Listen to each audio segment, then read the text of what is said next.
guys! Hi! This is Nicole, your go-to Bulacan Realtor. I'm with my friend, Genesis. Sasamahan niya ako guys dahil dumayo ako dito sa may Paragon Village located sa Trece Martires sa Cavite. O, diba? First time ko dito guys, pero meron tayong mga reopen units. So, ano nga yung mga malalapit dito na nakita ko kanina, ano lang siya guys, within 5 minutes nasa SM Trece ka na. Sobrang lapit niya sa SM Trece tsaka sa Walter Mart. Tsaka yung munisipyo, no? City Hall, katabi niya lang. And then mga hospital, schools. Sobrang ganda ng location niya kasi along the highway. Yung highway na yun na sinasabi ko, ano siya, parang 6 lanes yata yun eh. 4 or 6 lanes. Sobrang ano talaga siya, malawak yung kalsada guys. Ang ganda ng location ng Paragon Village. Apex Homes yung developer na to. Halos sold out na siya kaya puro lang, ano lang siya, reopen. So, mag-stroll tayo, ikot namin kayo. At the end of this video, magpapakita ko ng sample competition. And yeah, very affordable siya. At dito kasi online or website reservation. So, let's go! Okay. Let's go. Yan. So, habang nag-drive ako, ikaw mag-drive.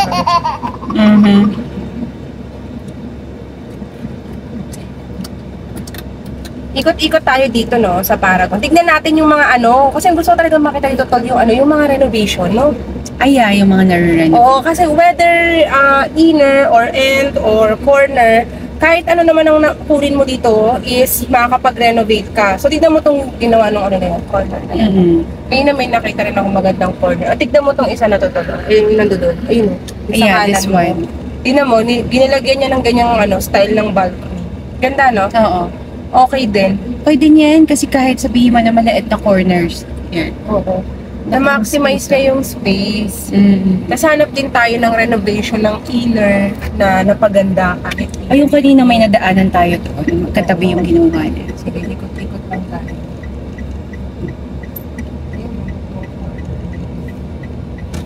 Diba tahimik? Oo. Tsaka ang ganda ng ambience ng Paragon Village. Actually, natuwa ako. First time ko kasi dito eh. Ikot pa tayo sa mga inner units renovation. Itong corner na ito, tingnan yung ginawa dyan. Sa corner na yan. Nice. Yan. Diba? Nasa sayo na lang talaga eh. Kasi may freedom ka naman kung anong design. So, ano po siya guys, pwede mo siyang ma-customize the way you want it.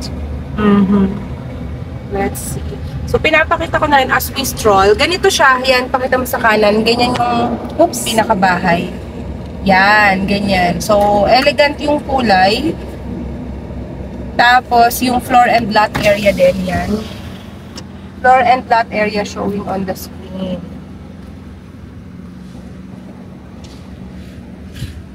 Tingnan mo itong nagbe-business na to. Ang maganda dito, kahit inner unit ka, ayan o, pwede kang magnegosyo. Ayan. Ang daming ano dito, tindahan. Sobrang daming nagbe-business. Marami pang opportunities. So, meron. Oo, Wala pang pharmacies dito and bakery. yun. So, tingnan pa natin. Ito, maganda rin itong corner na to. Yan, ito. Ito ibang style naman na to. Duplex. Pero parang karami ito inner. Tingnan mo itong corner na to. Ito yung pinakamagandang corner renovation na nakita ko dito, guys. So, yan. Ang laki Nice. Yeah. Tindahan Ito din siya. Itong katabi niya rin, oh. Oo. Baka iisa lang kaya sila may-ari. Ayan. Kasi yun din itong isa din na to. Maganda din to. Oo. Nagayahan na sila. I think parehas sa yata ng may-ari ito, yung likod sa likod. Baka magkapatid yan. Oo. Tapos yung katapat, pinsan. So, sa mga din pa tayo. Business dito. Oo. Sa inner. Ito malaki Ayun, yung inner. So, kaya pala ako napadpad dito guys, backstory lang, no? Meron kasi ako nakuha nitong inner na ipapa-renovate ko para paupahan, diba? For rental purposes. Tingin pa tayo dito ng dito kaya inner renovation. Ito, cute din tong corner na to. Tingnan niyo. taas ng Ayun, yung inner na Inner, no? yun. Tingnan mo yan. Mm-mm. Ayan. Kita mo yung inner na yan. Mm-mm. Ganda. Ang ganda ng ginawa Mm-mm. niya. Renovation. Ayan. Tapos, mapunta na rin naman tayo sa entrance. Ito lang, kit din itong, ito simple lang. Ayan, yan, mura lang Oo. magagastos mo dyan. Yeah, na corner. Ginawa niyang cafe. Yung ano, extra. Pwede rin eh, no? Nag-business siya ng cafe. Mm-mm. Which Tapos, is okay. Oo. Kasi malapit na siya sa gate, eh, oh.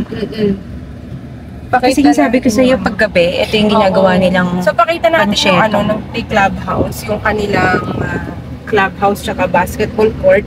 So ang amenities dito guys, syempre walang swimming pool pero may malaki kang basketball court, may malaki kang clubhouse, may parks and playground naman dyan. Yan, malawak na main subdivision road as you can see. Tapos ayan na yung entrance gate niya. yan, yan. So, nandito yung, pupuntahan natin. Yeah. So, entrance gate na yung nakikita nyo na yan, guys. At along the highway na yan, parang, yan, malawak yung highway na yan. And, let's go. So, punta lang kami sa office, guys. Pero showing on the screen yung sample computation ng Paragon Village. Ayan po yung sample computation. Online reservation. Pwedeng kahit hindi ka na mag-tripping kasi nag-online tripping ka na ngayon. Pero kung gusto mo talagang mag-tripping, contact me directly. Bawal po dito mag-walk-in. So, contact my Viber WhatsApp directly for the tripping, guys. That's all you need to know. Just contact me para makapag-schedule ng tripping, para makapag-online reservation ka dito sa Paragon Village by Apex Homes. Thank you guys for watching and don't forget to hit like and subscribe to my YouTube channel. There you go.